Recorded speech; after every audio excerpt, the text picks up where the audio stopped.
Part 1. Arthur and the Microwave Rebellion. Arthur Penhaligon was a man whose life resembled trying to assemble an IKEA cabinet without instructions and half the screws. He worked as the manager of strategic comm at a huge corporation, which really meant he was the guy everyone yelled at when the office ran out of coffee creamer.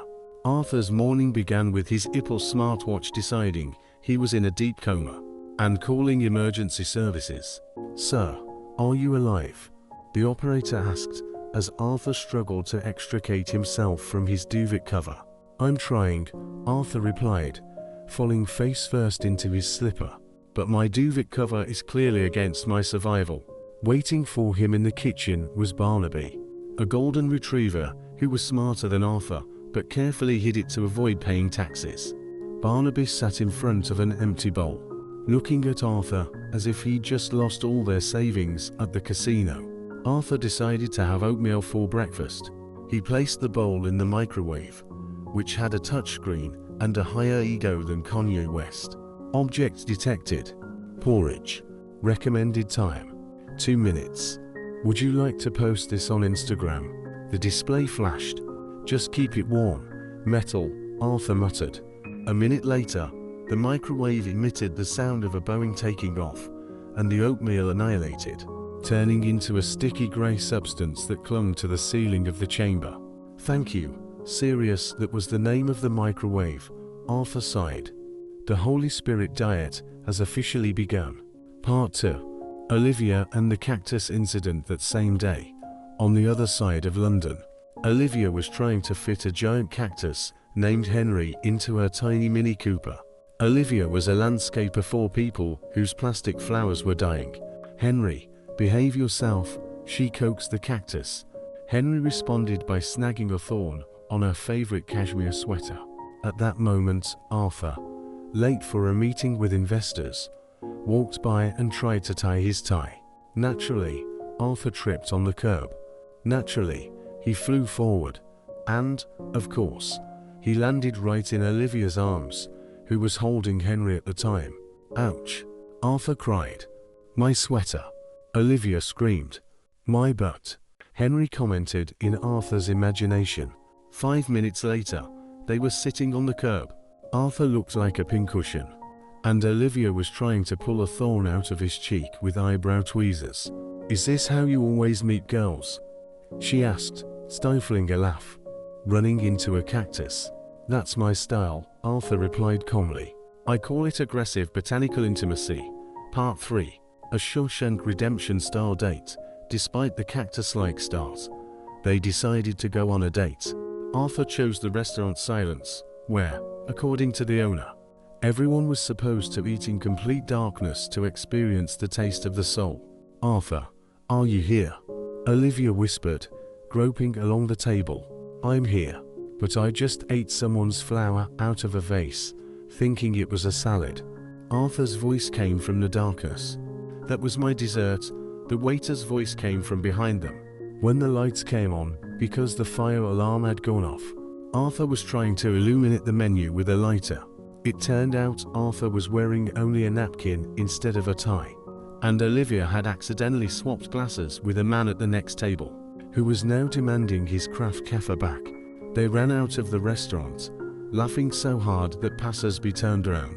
"You know," Olivia said when they stopped by the bridge, "it's impossible to be bored with you. You're like a walking disaster, but with a very pleasant soundtrack." Part 4. Epilogue. With Barnaby, a year had passed. Arthur and Olivia lived together in an apartment suspiciously overflowing with band-aids and cacti. Arthur had learned to negotiate with the microwave, and Olivia had learned to anticipate when he was about to trip. One evening, Barnaby brought Arthur a ring he'd found in the garden. Arthur had actually hidden it there a week ago, but had forgotten where. "Olivia," Arthur began, kneeling and immediately catching his trousers on a chair leg, "are you willing to optimize my uncertainty for the rest of my life?" Olivia looked at him, at Barnaby, at the cracked ceiling Arthur had promised to fix last month. "Only if we throw out the microwave," she smiled. Sirius's offended beeping came from the kitchen. Life was a mess, but it was their mess. the funniest and longest TV series that never had an ending. Chapter 5. Terminator Goose and Cotswolds Whore. Arthur decided the Cotswolds were the perfect place.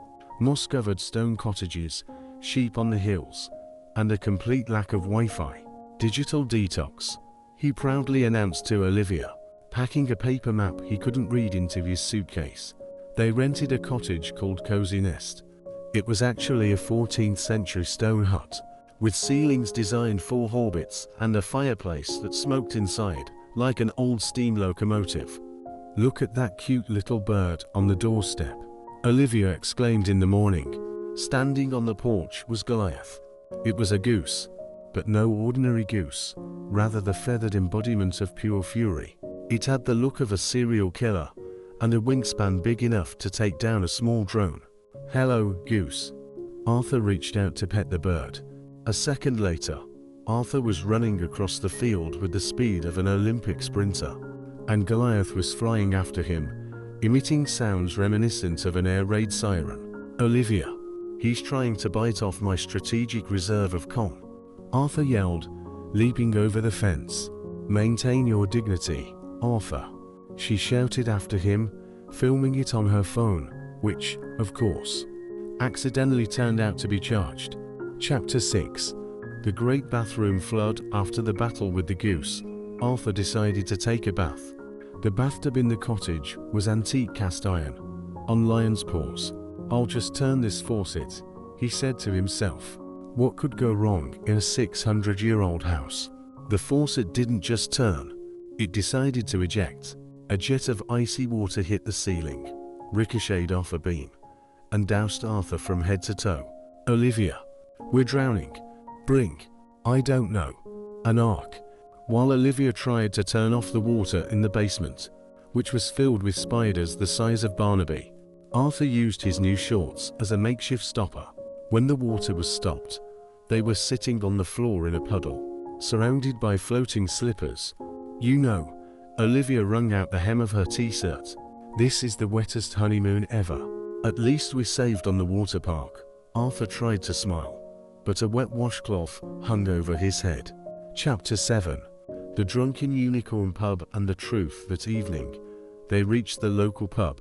3 old men were sitting there, looking as if they hadn't moved since the Battle of Hastings. "Are you from the Nest?" one of them asked, squinting. "Have you seen Goliath?" "He tried to eat me," Arthur confirmed. "A good sign," the old man nodded. "He only eats those with kind souls. He simply ignores the evil ones." "It's insulting." Arthur and Olivia exchanged glances. They ordered 2 kidney pies and ale that tasted like liquid bread with a hint of iron. The pub was warm and smelled of wood and old leather. No one was looking at their phones. Everyone was simply talking about the weather, the sheep, and how Goliath had become so picky about his food lately. "Arthur," Olivia said as they walked back under the incredibly starry sky, "I get it. Your gift of attracting disasters is actually a superpower. You break down boring reality to reveal something real." "You think so?"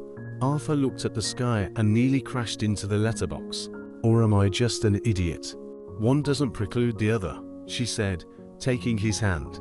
"And that's why I love you." Chapter 8. Home to Sirius. When they returned to London, Barnaby greeted them with such delight, as if they'd been gone for 10 years. Sirius's microwave joyfully flashed 0 o'clock. Arthur walked to the window. The city was buzzing. The tube turnstiles were still waiting for their victims, and the coffee machines were plotting world domination. But Arthur didn't care.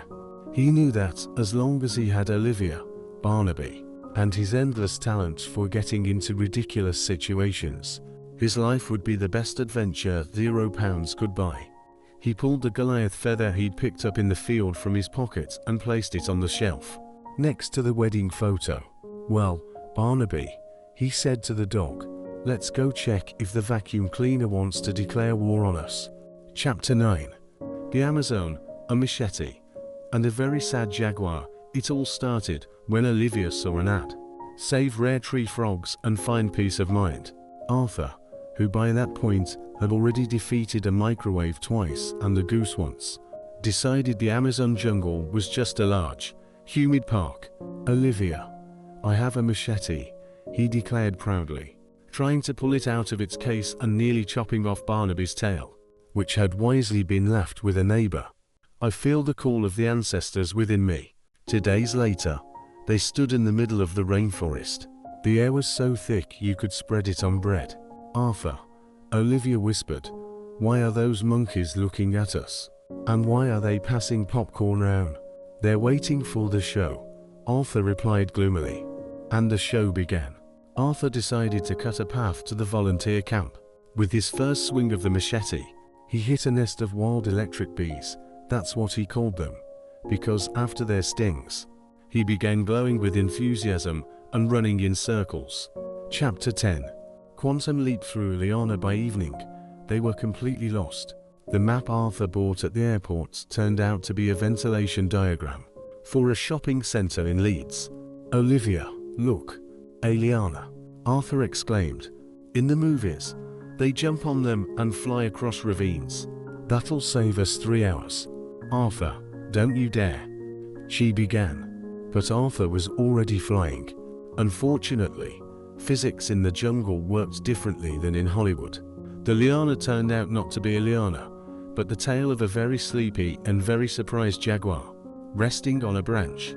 The next second, Arthur, the jaguar, and Olivia, who rushed to separate them, found themselves in a deep pit, which was either an ancient Inca trap, or just a very unfortunate pit. The jaguar looked at Arthur. Arthur looked at the jaguar. Hi, kitty.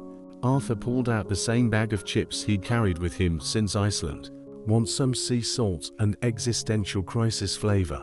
The jaguar sniffed the chips, sneezed, and seemed to decide that eating such disgusting food was beneath him.